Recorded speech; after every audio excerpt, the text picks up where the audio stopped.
एक सीरियल आता है कामना।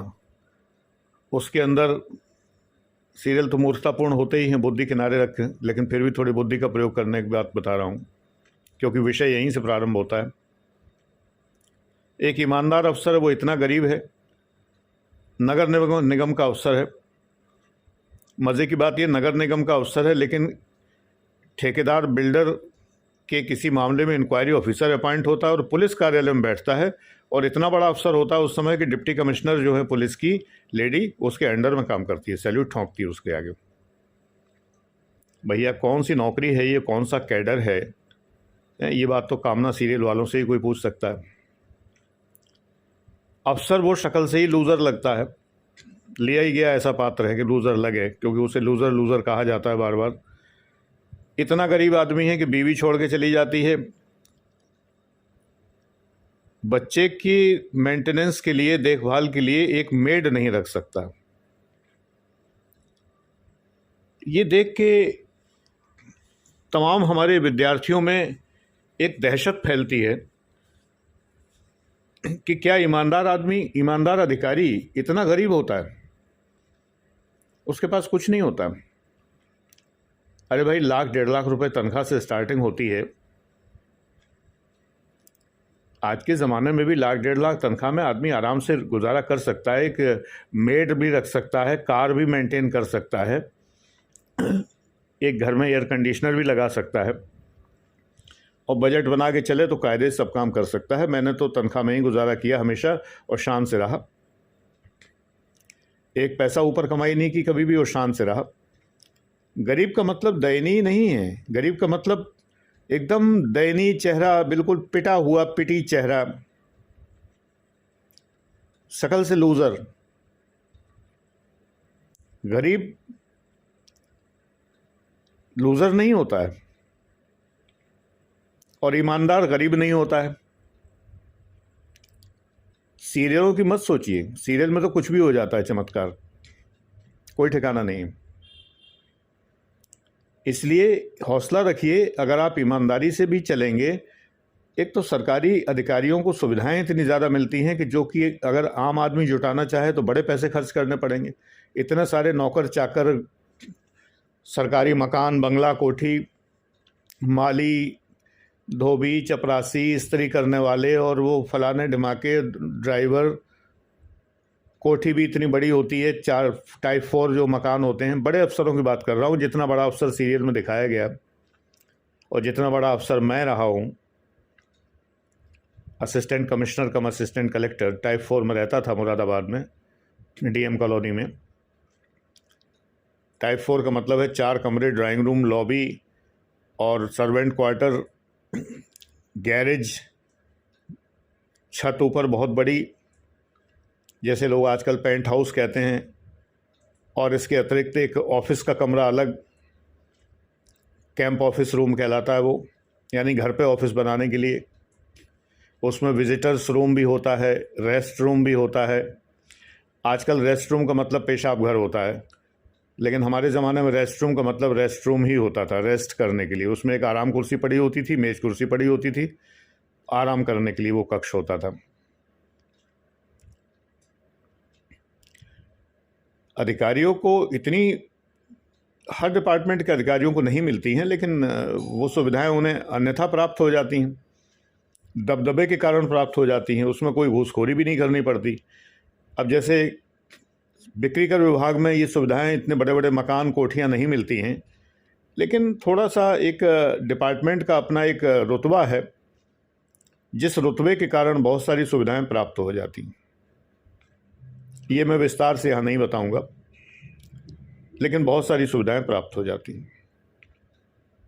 आप कहीं यात्रा करने गए हैं, वैष्णो देवी गए हैं, जगन्नाथपुरी गए हैं, आपने चर्चा भर कर दी ऑफिस में, तो कोई व्यापारी जिसका वहाँ गेस्ट हाउस होगा, वो अपने आप आपको ऑफ़र करेगा कि सर हमारा गेस्ट हाउस है, आप वहाँ रुकिए, सर हमारी वहाँ टैक्सी सर्विस चलती है, आप लाभ उठाइए। टेक्निकली देखा जाए तो ये ऑब्लिगेशन हम नहीं ले सकते, गवर्नमेंट सर्वेंट कंडक्ट रूल्स के अनुसार ये ऑब्लिगेशंस भी हम नहीं ले सकते, लेकिन लोग लेते हैं, ईमानदार अफसर भी लेते हैं ये ऑब्लिगेशन सुविधाएं।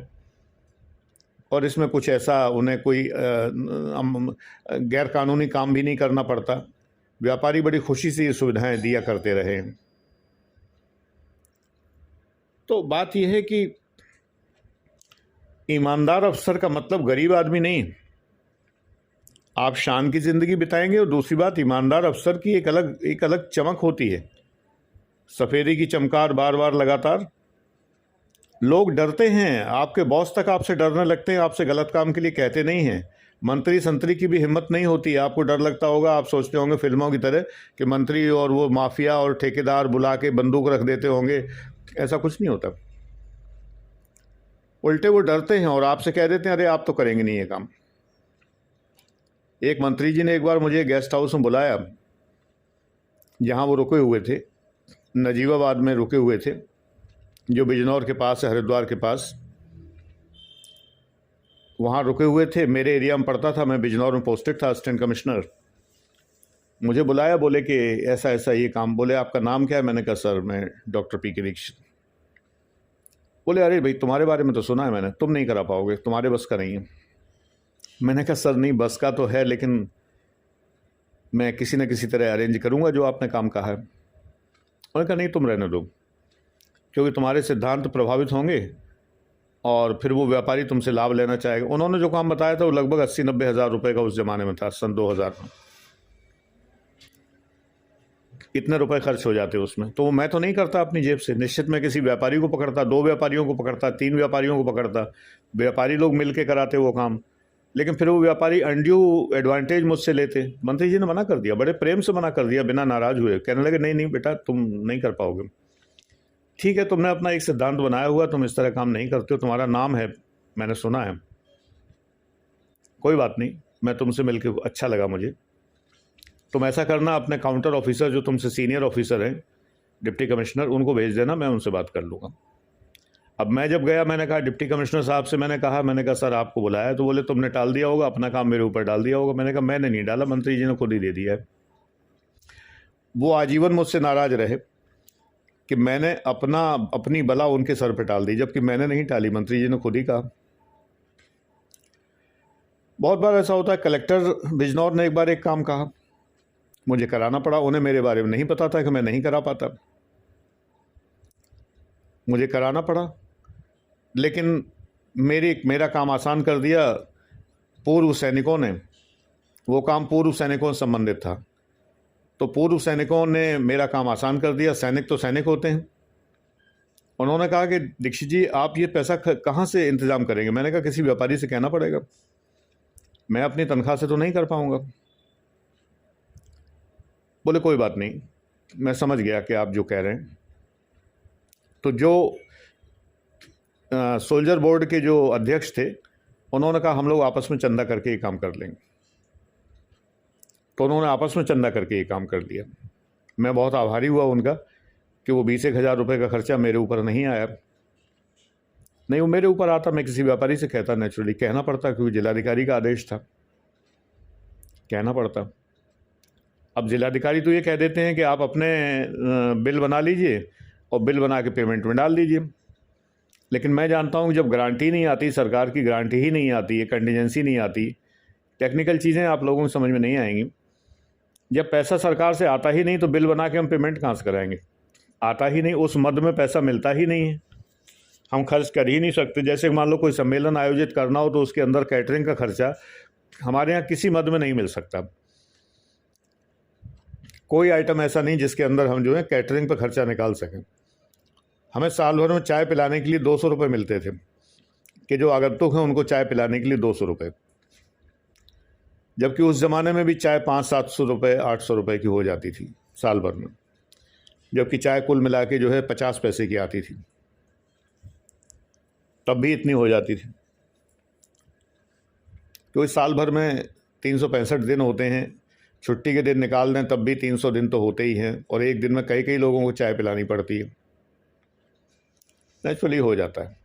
और ऑफिस का एक उसूल होता है कि चाय लेने जो चपरासी जाता है, और जो चपरासी ऑन ड्यूटी होता है, और जो अर्दली होता है, वो भी उस चाय में चाय पीते हैं, चाहे जितने बार चाय आए।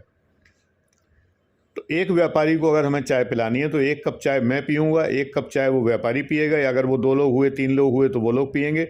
लेकिन साथ में अर्दली, चपरासी और ऑन ड्यूटी जो भी कर्मचारी या ड्राइवर अगर है उस वक्त मौजूद, तो ड्राइवर, वो सब चाय पिएंगे। ये निश्चित रूप से होता है। तो ईमानदार का अर्थ बिल्कुल भी गरीब नहीं है, ये ध्यान रखिए। इसलिए आप ईमानदार रहकर नौकरी कर सकते हैं, शान से, ठसक से नौकरी कर सकते हैं, पूर्ण ठसक में रहकर, और पूरे दमखम से नौकरी कर सकते हैं, कोई समस्या नहीं है। इस वीडियो मुझे इतना ही संदेश देना था, ज़बरदस्ती 15 मिनट तक मैं नहीं घसीट रहा हूँ, ठीक है। Thank you.